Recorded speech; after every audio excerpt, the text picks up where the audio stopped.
Good morning and welcome to this morning's webinar, first one of 2015. My name's Sally and I am the Governance and Regulation Coordinator here at EAL.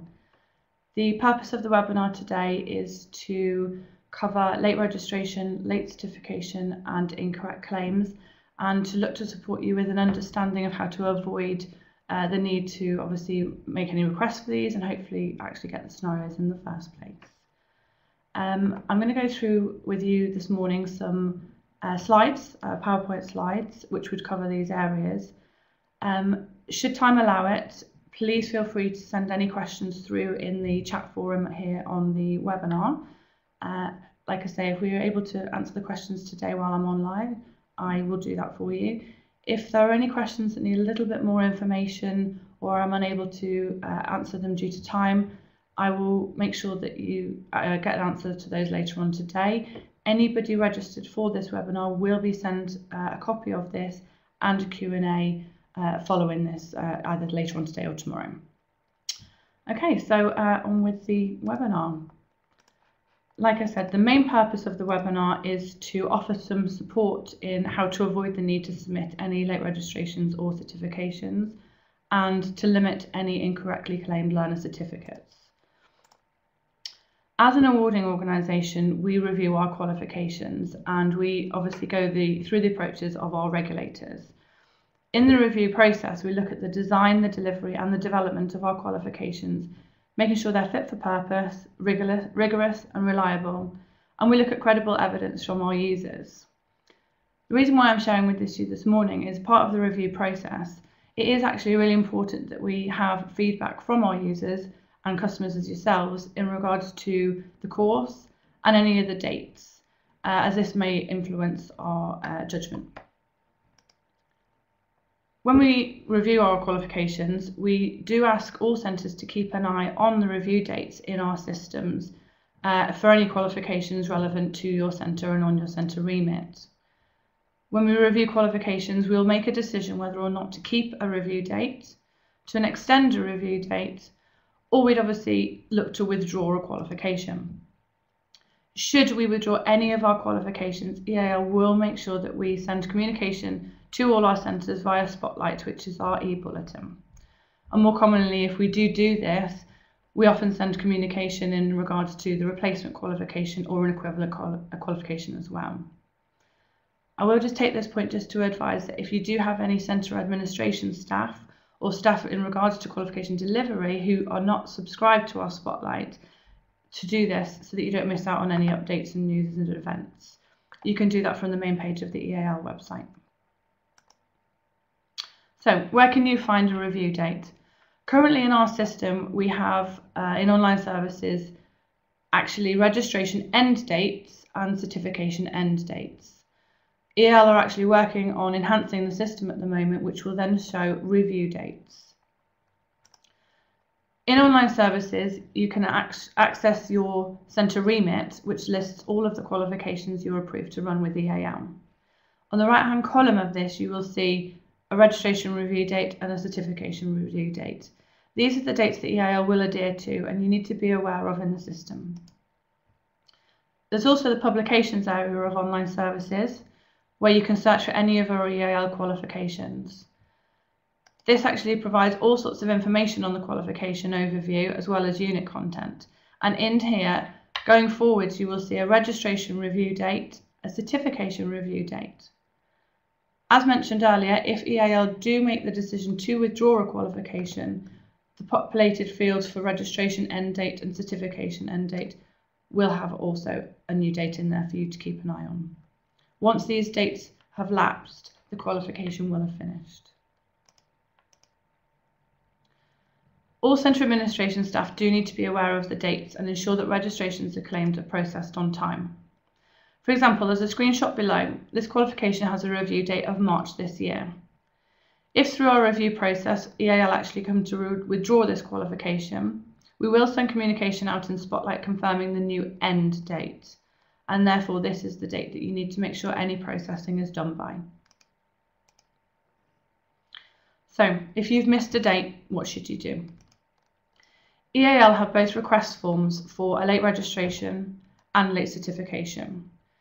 And they need to be completed with as much information as you can regarding the scenario and sent through to our customer services team.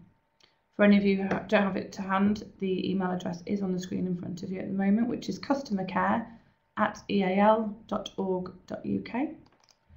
You can also get copies of these forms from both the EAL website, which is by clicking on EAL Centres, going to the Documents library in the menu, clicking on EAL Support, accessing our policies and important documents, and these forms are found under Inquiries. We also have a copy of these forms in our Smarter Touch Documents library. So the process. Any requests of this type that are sent to our customer services team will have been provided with the information from yourselves, and they will provide you with a reference number to the form that they've logged it on. Customer services then pass that through to the governance and regulation team, and it's usually myself that would then carry out a fact-finding review of your request. The review is to determine obviously the nature of the request, the qualification, the learner, and obviously we would then decide on the best course of action, meeting compliance and making sure we don't disadvantage any of the learners in the process. It will be myself or the team that would then confirm our decision in an email to yourselves, and we will offer any guidance in regards to the next steps, where both our customer services team and your centre external verifier will be there to support you. So what does submitting a request of late registration certification actually mean? All cases of late registration and certification will be considered as maladministration. If maladministration is actually logged against your centre following a request of this type, please don't panic. It does not mean that we're putting a black mark against your name.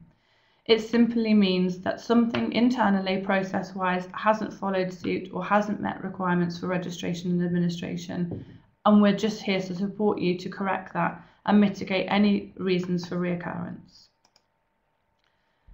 Our policy states that maladministration is essentially an activity or a practice which results in non-compliance with administrative regulations and requirements, and includes the application of persistent or mistakes or poor admin. Either way, it can be fixed, and we do look to support you just to make sure that the processes are streamlined going forward. We will always support centres ensuring compliance, and an identification of maladministration is purely just to highlight that improvements need to be made. When reviewing maladministration cases, we always look to log any possible lessons learned. And from there, we will look to see if there are any enhancements or improvements to be made to systems or processes, internally or at EAL. Please be aware that should your centre submit multiple requests of a certain type, which result in maladministration, this could lead to a possible malpractice investigation due to the fact suitable steps to prevent reoccurrence either haven't been attempted or haven't been successful on this occasion.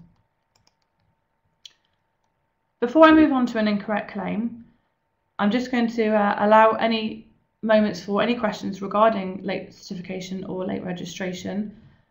Like I said, I will answer any questions possibly now, and we will work through any questions and answers at the end of the webinar, which will be circulated later on. If there are no questions, I will move on to incorrect claim. I can see someone's typing.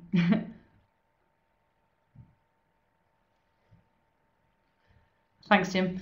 Okay, I'll move on to incorrect claims.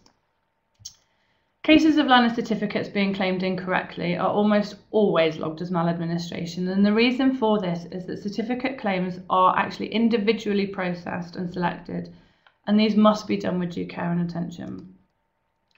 The most common factors that we see at EAL for incorrect claims are incorrect pathways.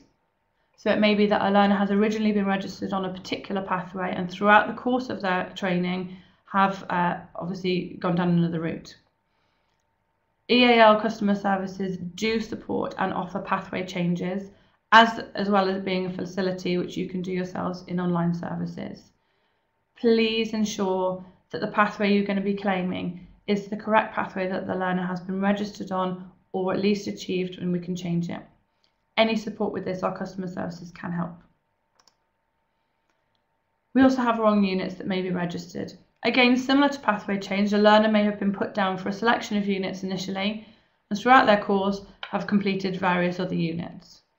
Again, it's just ensuring that come time to claim, you just cross-reference what is in our system and what has actually been achieved and assessed. Unit code confusions are another anomaly. Obviously, it can be administration error, it could be typos. We understand human error. What we're asking for unit codes is just to take note of the entire qualification code and unit code. Very often we may see, as an example on the screen, that we have a PEO Unit 5 and a Diploma Unit 5, all part of an extended diploma. And unit claims are often made with the wrong unit selected. Please just take extra care to look at the entire unit code. Some reasons for incorrect claim is that the learner was part of a cohort, and it was simply that their paperwork's been put in with the rest. We understand, like I said before, human error. We all make mistakes. The point is to notice if we've made one and to see how we can then mitigate any reoccurrence.